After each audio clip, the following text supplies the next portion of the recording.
गुरु भगवान को नमन है।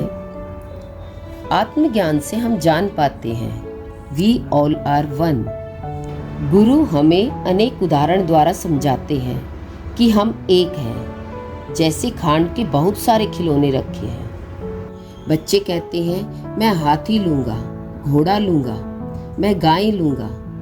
मम्मी आकर कहती है क्यों लड़ रहे हो, ये अलग अलग दिख रहे हैं पर सब चीनी ही तो है, सब चीनी से ही बने हैं। यह हमारे जीवन का सबसे महत्वपूर्ण पाठ है जो सभी को जानना है। द्वैत आते ही झगड़ा शुरू हो जाता है, न हम न तुम, तो दफ्तर ही गुम हो जाता है।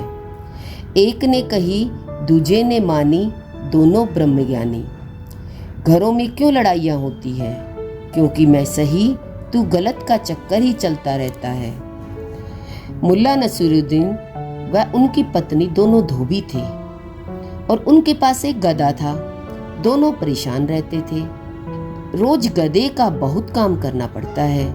रविवार का दिन आया और लड़ाई शुरू कि आज कौन गधे का ध्यान रखेगा। फिर फैसला हुआ ऐसा करते हैं, दोनों आज चुप रहेंगे। जो पहले बोलेगा वही गधे का पूरा काम करेगा। अब पत्नी से तो रहा न गया, वो पड़ोसी के यहाँ चली गई। थोड़ी देर बाद पड़ोसी के लड़के से कहा जाओ देख कर आओ मुल्ला जी क्या कर रहे हैं। लड़के ने आकर कहा सारा घर फैला पड़ा है और मुल्ला जी अजीब सी हरकत कर रहे हैं। पत्नी आई और चिल्लाती है ये क्या हो गया, सारा सामान फैला पड़ा है, अलमारी से नकदी व जेवर गायब है। मुल्ला जी जोर जोर से ताली बजाते हैं। पहले तू बोली, तू हार गई, अब गधे का सारा काम तुझे ही देखना होगा। बीबी फिर सिर पर हाथ रखकर बैठ गई। इतनी सी बात के लिए इन्होंने सारा घर लुटवा दिया। ऐसे ही हम भी मैं सही तू गलत के चक्कर में जीवन की अनमोल खुशियाँ खो देते हैं। गुरु कहते हैं जो झुक जाता है वो जुड़ जाता है। अकड़ना बहुत आसान है, झुकता वही है जिसमें जान होती है।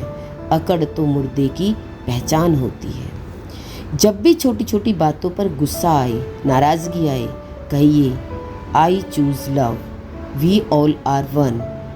एकता हमारे जीवन में सुंदरता लाती है। हम सब एक हैं। मन चालाकी करता है, बातें बनाता है और माफ़ करने से रोकता है। मन कहता है उस व्यक्ति ने तुम्हें इतना दुख दिया है, कैसे माफ़ कर दोगे। उन पर क्रोध करना बनता है, माफ़ करना नहीं। यही उनकी सज़ा है कि उन्हें प्रेम ना किया जाए। माफ़ करना बेवकूफ़ी है, वह फिर तुम्हें दुखी करेगा, यही हरकत बार बार करेगा। अरे मूर्ख, क्या तुम इतने कमज़ोर हो कि दूसरे को इतनी आसानी से माफ़ कर दोगे। उसे माफ़ कर देना यानी तुम उसकी गलती का समर्थन करते हो। वह सही है और तुम गलत। तुम्हारे अंदर कोई आत्मसम्मान, कोई स्वाभिमान है या नहीं। तुम्हारे माफ़ कर देने से उसे छूट मिल जाएगी।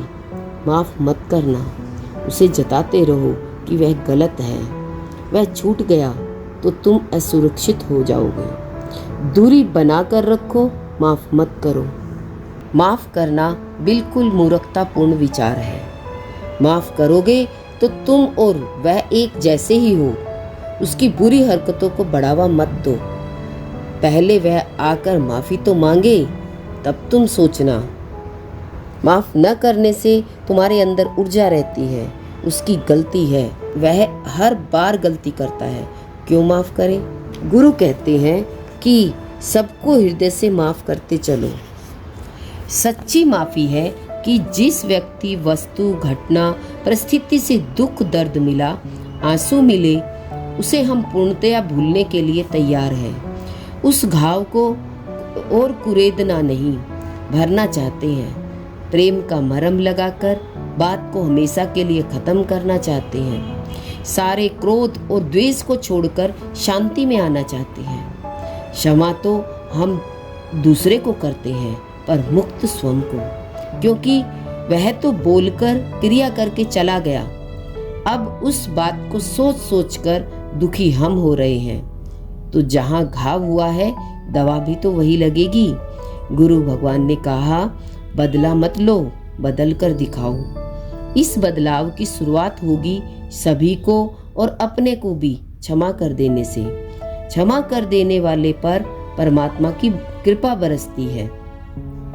जो दूसरों के दोष और अवगुण अपने चित्त में नहीं रखता, परमात्मा भी उसके अवगुण अपने चित्त में नहीं रखते। अपने हृदय को गुरु के प्रेम से इतना भर दे, उसमें शुक्रानों का पलड़ा इतना भारी हो जाए कि सारे राग द्वेष और शिकायतें हल्की होकर छूमंतर हो जाए और हमारा यह हृदय सभी के लिए प्रेम, करुणा, शुद्ध भाव और आत्मीयता से सदा भरा रहे। सर्वे भवन्तु सुखिनः, सर्वे सन्तु निरामयाः, सर्वे भद्राणि पश्यन्तु, मा कश्चित् दुःख भाग् भवेत्।